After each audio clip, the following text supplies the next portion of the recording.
Hi guys, George here at Optics Warehouse. Today I'm going to do something we haven't done in a while, and that's a setup guide. So today I'm showing you guys how to set up the Thunder TQ50CL 3.0. Reason being, we're on the third generation of Thunders. They've advanced a lot, and I think you guys are going to benefit from it. So to start off, obviously it's on an air rifle. I'll get onto that a bit later because I am going to do a full zero in the field section to this video as well. But for the purposes of this video, we've got a 50mm objective scope here. It's a Delta titanium. So I've obviously already done this, but with your Thunder, you get a Rusan Mar style collar. With these, you need to select a diameter that matches the external diameter of your scope. For example, with this one, I have the Mar 57.5, which means from there to there, it's 57.5mm, not 50mm like the objective of the scope.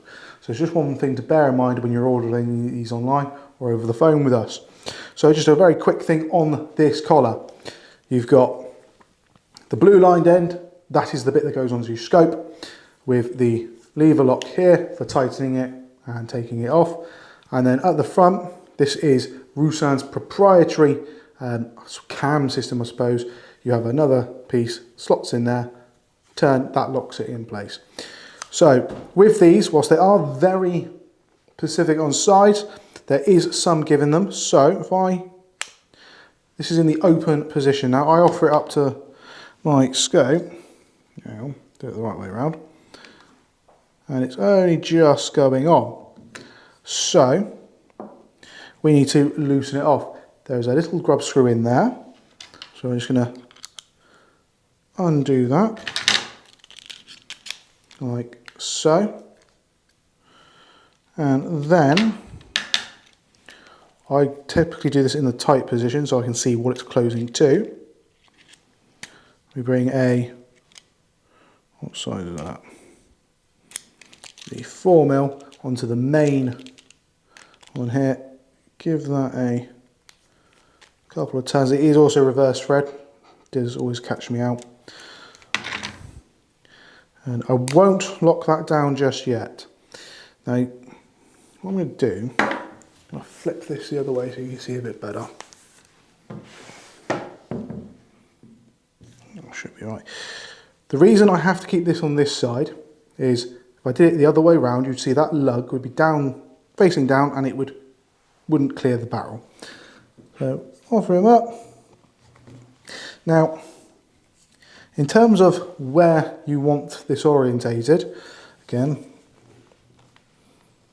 right, that's locked in, lovely. Now, we don't know if that's going to be level yet, so pop him off for you. He says, I've done him just a little bit too tight. There we go. If you look at the front there, you've got that little white arrow when you have it in the fully unlocked position. Basically, at this point of the process, it is a case of kind of eyeballing it and trying to get that vertical with the rest of the scope, which is what you'll see me do now.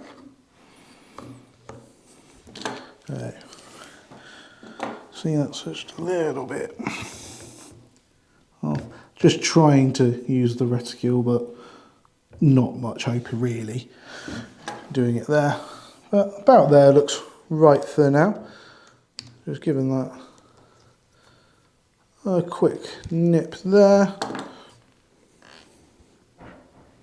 That's nice and tight, that's not going anywhere. So that means I can also redo up that grub screw there. It doesn't need to be rammed up tight, just nipped. Put that out of the way. Now the next section actually involves the Thunder itself. Remove the plastic lens cover at the back, just pops off. It's a bit easier if you've got some fingernails. You'll see you've got a spinning ring here. This is to lock in this piece here. This is what actually locks into this collar. The reason for it is basically you can then set different collars on different rifles, different setups, and you can pop one from another. So this is just an M52 thread on the back of this. They are a little fine to get started. What you'll do, I always say wind it, tighten it all the way in, right the way up, until it does literally stop. And then you want the biggest lug up the top, because that's what the reference is with the collar. Obviously this isn't level at all, so we back it off just a little bit, and I use the buttons here along the top to reference that. And then that's where this collar comes into play here. See if you can see that. You're tightening that up slightly. And at the minute, I'm just snugging it there. Check I'm happy with the position, which yeah, I am. Then you use the supplied C-spanner and just gently nip. And I typically, don't know why, I just like to go around all 4 lugs because I guess I'm kind of special that way. But we're shooters, we all kind of are. And that's enough. Again, I'm not ramming it up tight, just little nip every time. And then we bring it up to the Rusang collar and turn to the lock position, which is, if you're looking this way, to the left. You see that is locked in place. This is the physical setup, as it were. We're going to move on to doing what I call the collimation, the zeroing, or the digital setup, where I'll get this out in the field, we'll do some shooting with it and show you guys how to get it set up so you're good to go and confident that you're going to be able to hit what you're aiming at.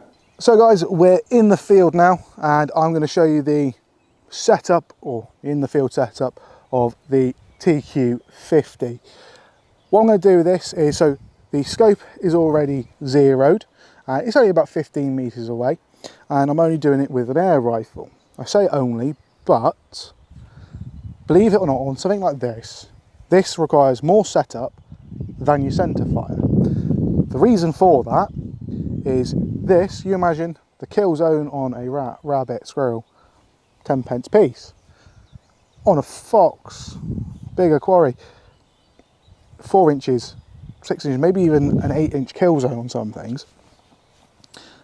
And so your margin of error is that a little bit better. On this, it's not.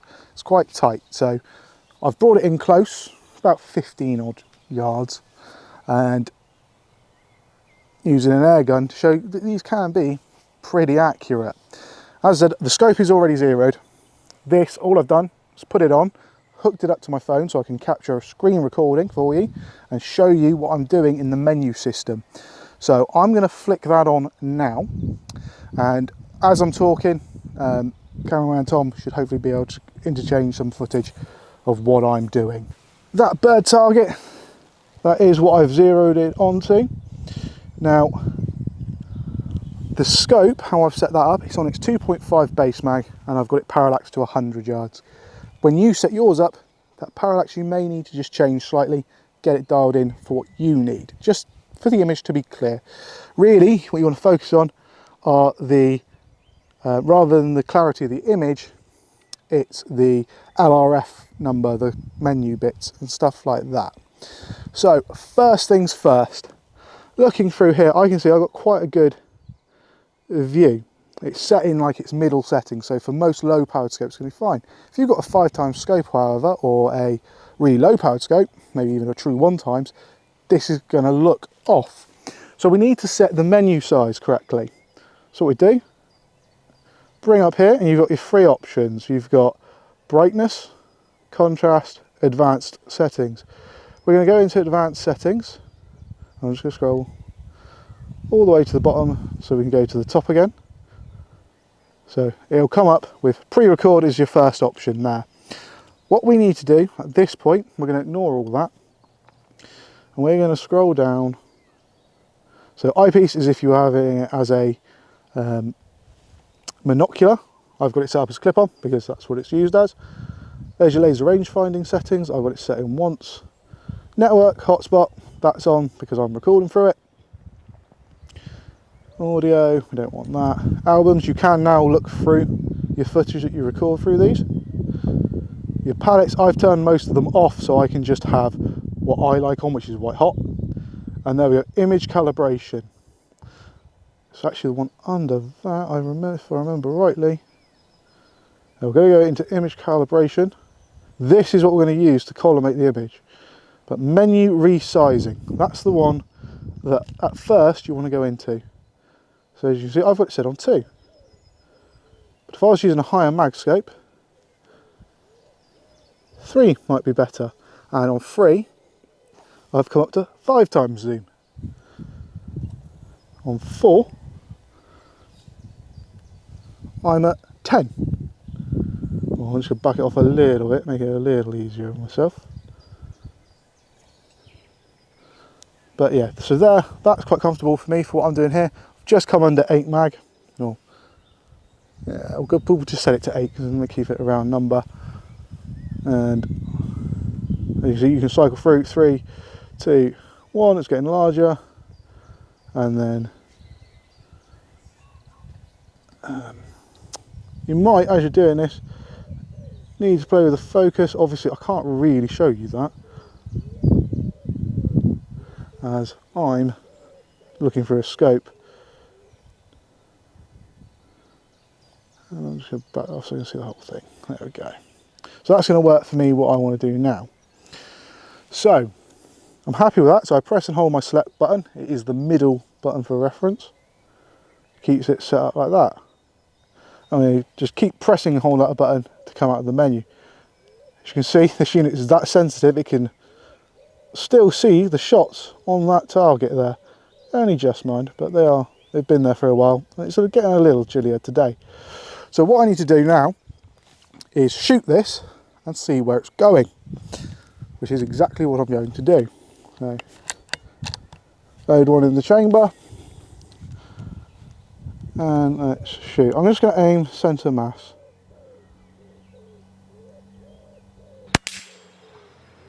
So as you just shot there, and it's gone low, slightly to the left.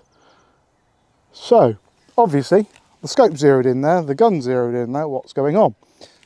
The front add-on is distorting the image and needs collimating or distorting the layering of the image. I don't really know how to explain it, if I'm being honest. It affects your point of impact, to put it bluntly. So we need to move the image relative to our crosshairs. Now what some people do is they'll zero their scope to this. I don't like that approach because it means you're going to have to constantly be redialing if you take this off. What I prefer to do, and again, should now come back to our menu, is bring up the menu, advanced settings, straight down to image calibration. Now I'm going to try and keep my crosshairs where they were, and I'm just going to freeze the image. There. Now underneath we've got X and Y, and we're going to move those. So I deliberately moved this. So just get my crosshair lined up there, and then you can see I'm bringing the shot to my scope's crosshairs. Brilliant. That looks pretty on to me. So press and hold the select button. Do I want to save the parameters? Okay, cool. And then we're going to unfreeze the image. So, oh no, I've gone back into it. There we go. Unfreeze the image. There we are. If I come back out, I'm going to take another shot to check. I'm just going to aim up at its head now. Again, fairly central. Right, so as you see, I've missed again. Part of it is as I'm moving this, or adjusting here, there is some movement. So it does take a little bit of time and patience getting this really dialed in. So I'm just going to repeat this process now until I've got that pellet on my crosshairs. So we might speed this bit of the footage up, or just cut through it, but basically the process I've already showed you is what I'm doing until we're on. So I've repeated that process a few times now. As I said, with something like this, with the air gun, it takes more adjustment than anything else. But I've also moved on to a different target now. And now, both, we're on. So now what I'm going to do, the footage you've seen so far has been through my phone camera. There will have been cuts in it and all that. What I'm now going to do is run through my standard thermal test, recording through the unit itself, so you can see what the unit is capable of. And we'll do that, the rat target in close, all the way out to the further 150 yard deer.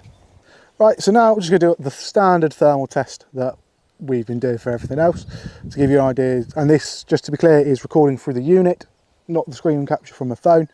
So hopefully this gives you more idea of what you actually see through the unit. So let's hold the button up here to record. And yeah, we're recording. So for this, in case anyone's interested, I've just dropped the scope right down to low mag to make it easy to find things for myself. There is a degree of playing with that sort of thing with this style of add-on. So I'm just going to come into that very close rat and focus him in there. So a nice high contrast image.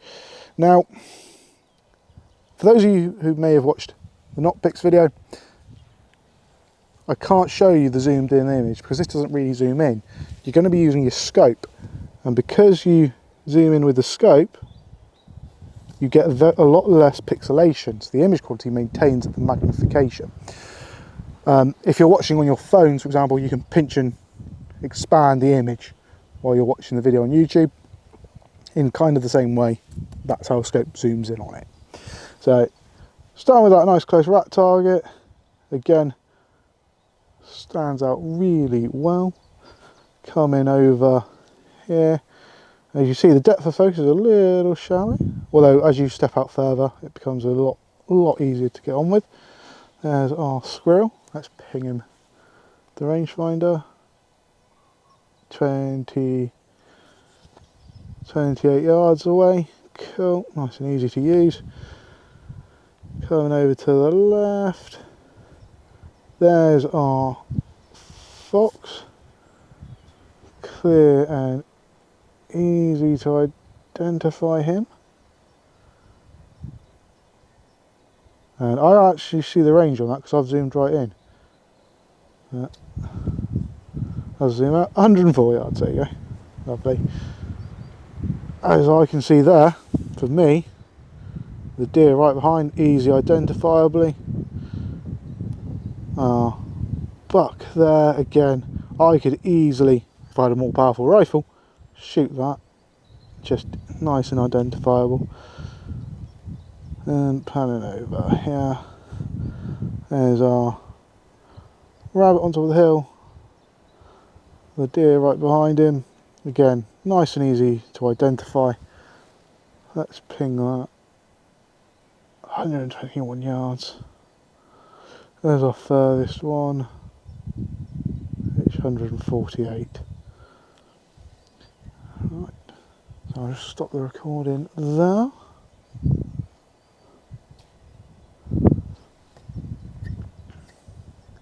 Right guys, I hope you found that informative.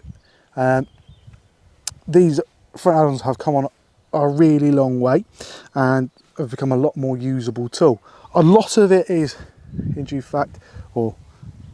to the clip systems here, because as you can see, I can just unlock that, pop it off, as I sort of explained earlier in the studio. These, because you've got that camming action, they're pushing this into the same place every time, so there should be no loss of zero. So when I put this back on later, it should be all zero. Okay, I shouldn't need to do anything. I would advise that you check zero once if you're taking it on and off, as I would with any quick release system, but that's just your own due diligence as a shooter. But that's been my setup guide on the Thunder TQ50. If you want to learn more or are interested in these units, please comment down below and I'll see you next time. Bye bye.